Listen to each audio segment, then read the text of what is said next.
Is this more about Stephen A. Smith's ego or the lack of production of the Democratic Party? Oh, it's 1,000% Stephen A. Smith's ego.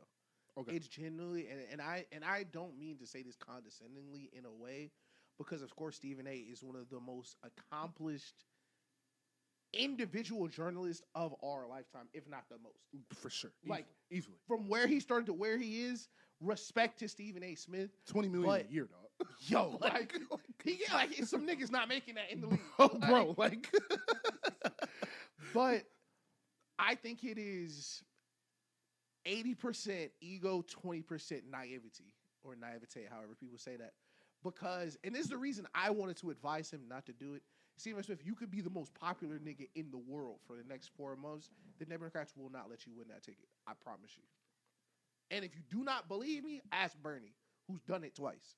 Whoever is going to be the Democratic nominee has been decided.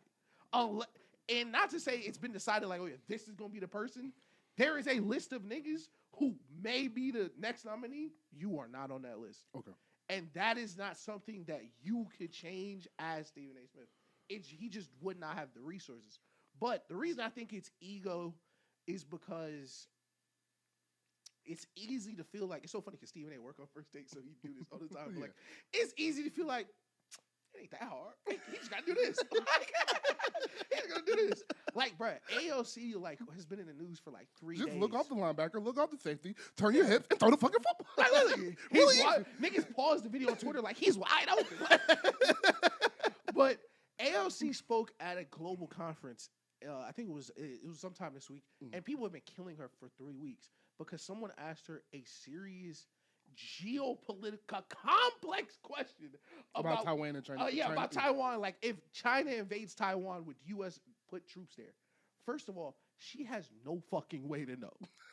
She has no clue. She has no clue to know what we would do if they did that shit. Secondly, no matter what, first of all, she's playing with fire as a real congressman. I understand why she didn't want to answer that question. Because if she's like on some hell yeah shit, like, yeah, we squash that shit, like, that's a problem. Yes. Because China is a world superpower, so you got to watch what you say about those niggas. Right.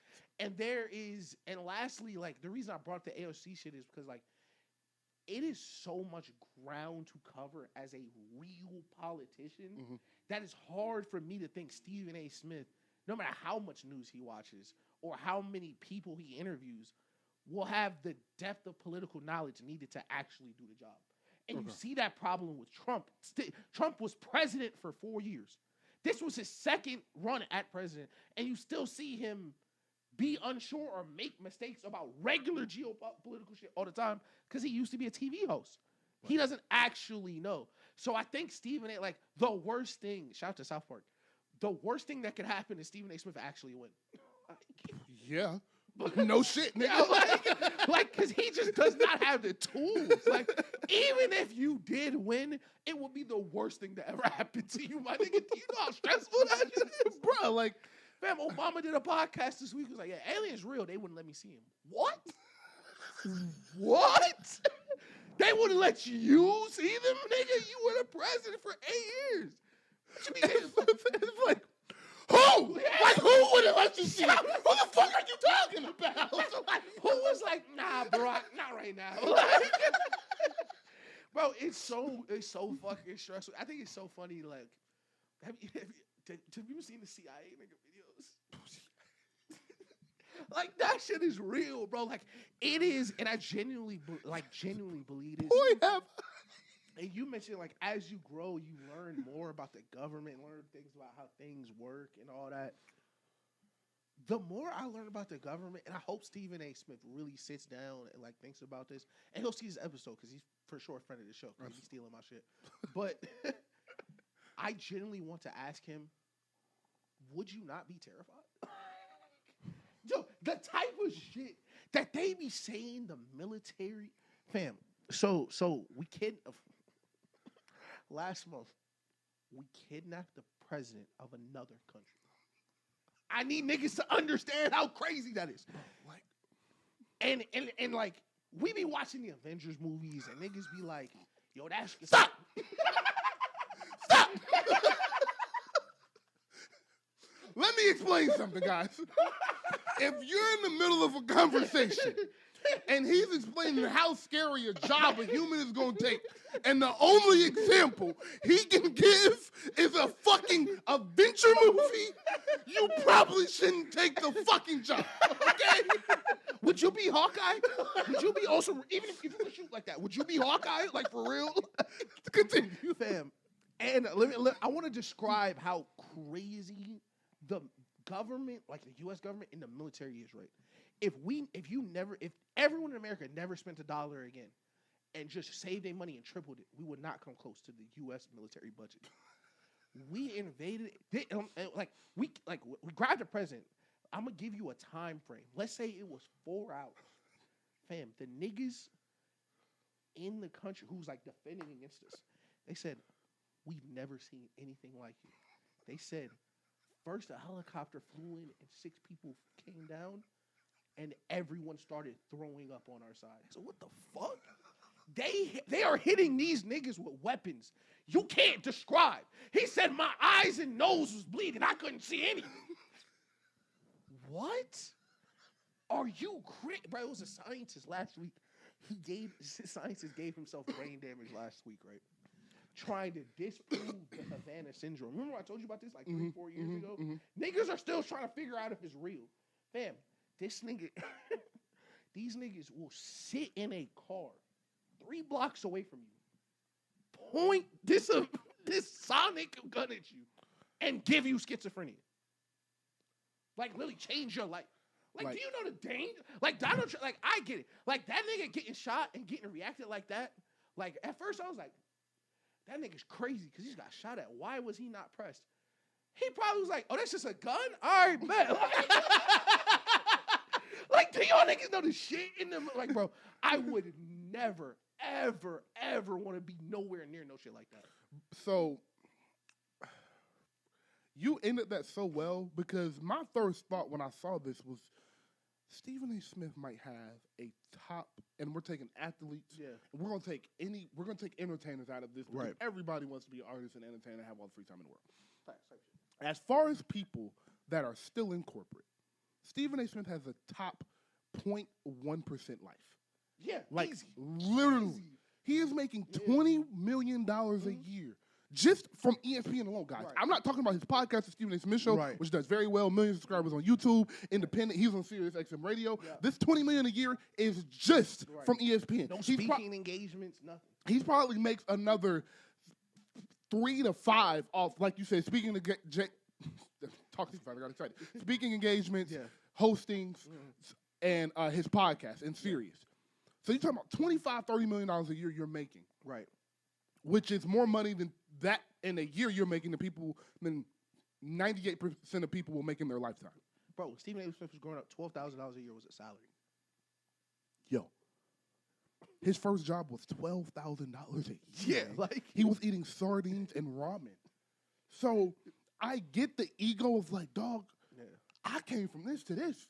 I can be the president. Exactly. But when you're living the life Stephen A. Smith is, I don't understand why you would want the world changed. Look at Obama's face, bro. Not now. He looked beautiful now. But, like, look at Obama's face in 2008 and when he left in 2012. We don't even got to go 8 years. Just the 4 years. Stressed. Look at him, bro. Between campaigns. Dog, like, why would you want to put yourself in that situation? Why would you want to expend the resources that you have saved? Like, you are making a gajillion dollars a year taking care, I know, of your family, multiple families at the same time, and living a great life. Right. Living, like I said, the best corporate life you can possibly live. Like him, Michael Strahan, like the niggas that host Good Morning America. Yeah. Like, these are the best jobs you can have, bro. Yeah.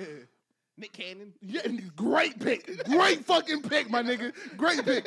Ryan Seacrest. Ryan Seacrest. I don't know if y'all know about the C. Right. I don't know if y'all know about RC, dog. Them niggas making that mask money. Boy. That mask singer money. Boy. But knowing that, the first question I have is like, why would you want to do this? Bruh. Secondly, this is, in my opinion, a giant indictment on the Democratic Party. Oh, yeah, for sure. And that was the answer I honestly thought you were gonna go with. Then when you explained Stephen A. Smith and everything, like you made a lot of sense. Right. I'm just gonna hit this point real quick. There should be no reason this is even an idea. Literally. The fact that it is shows you the state of this party. And I don't really have to say any more of that. You can kind of get what I'm saying with just that simple statement, but I'll continue to go further. Stephen A. Smith is a sports journalist. Stephen A. Smith started talking about politics on a regular schedule 365 days ago. Right. It was at the top of last year this started. Maybe a year and a half ago at the absolute most. This is not a long-standing thing. He just started doing this. Yep. And it only started happening when the Stephen A. Smith show started to get a little bit popular, and he would say the borderline right-wing, middle conservative things and get a little traction behind it. And he saw the buzz that he has because he is one of the biggest voices in black media. Might be the biggest. Yeah. So when I'm looking at it from that perspective, I'm like, dog, like there's no way this should have gotten so bad in this party that we're looking at like maybe Stephen A. Smith is a viable option. Because I do think he has a chance to give this a competition because of Donald Trump. Yeah. I think the lack of success and the lack of politics and just sheer integrity and respect for the office, I do think will sway people from not hiring a politician or not electing a politician. But I also think the fact that he did it as a regular person, the whole, oh my God, he's a businessman. That was a big thing when he ran the first time and all of that. He's just a regular guy. He's not a politician. He's not lying to you, which whatever. But as if there's anything as a politician who's telling you the truth. What? Like on both sides. Like first off, believing Donald Trump never lied is what the fuck, and then believing politicians don't lie is also like what the fuck. But okay, so Stephen A. Smith is like the corporate version of Donald Trump. Yeah, it was like if Donald Trump was a good businessman, was good at his job, was a good corporate guy. Now you have all of these guys that can say raving things about Stephen A. Smith and how he's treated them and how he's had sources and about, Stephen A. Smith has been debating on live television for 15 straight years, bro. You don't want to get on a debate stage with somebody like that. The only thing that would hinder him is exactly what you closed with. AOC could talk circles around him. And other politicians will be able to talk circles around him. But the fact that we are in the second year of a term, which is by the end of this year, you're supposed to have the guy you start pushing for your next election. Well, AOC and Bernie just finished. I'm not sure if they finished their tour, but like they've been on tour for like a year. I know they have-ish, but I don't know how realistic that is. I'm not stupid. Like I'm not.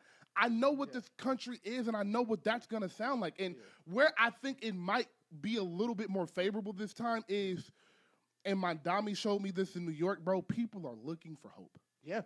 People are struggling. Bro, the average home buyer age right now is 40 fucking people years are desperate for hope. For hope. So that is why this go-round, it might get it done, but you know what I mean when I say, like, I just don't know how realistic. It was the same thing as saying, a black woman with 3 months of experience, with 3 months of lead time is going to win an election. It just wasn't realistic. 1,000%. So I don't know, and that's not a diss to Kamala at all. It was a diss to the way Joe Biden handled that situation. So, like, I would love AOC and Bernie to be the ticket. I would love it, but I don't know how realistic that is against Mr. Like, Trump is trying to win a third term. Now, I don't know who's going to stop him. Well, that's it. See, that's the thing. That's the thing. And you mentioned, like, it's crazy. You mentioned the last election and the transition from Biden to Kamala. And that is the inflection point for why we are here. And if you do not know why we are here, it is literally because of that power struggle between Joe Biden and Nancy Pelosi in the Democrat Party. And that's why I said, even if Stephen A. Smith could get every single vote in New York for the rest of the year, they will not let him become the nominee because it's not up to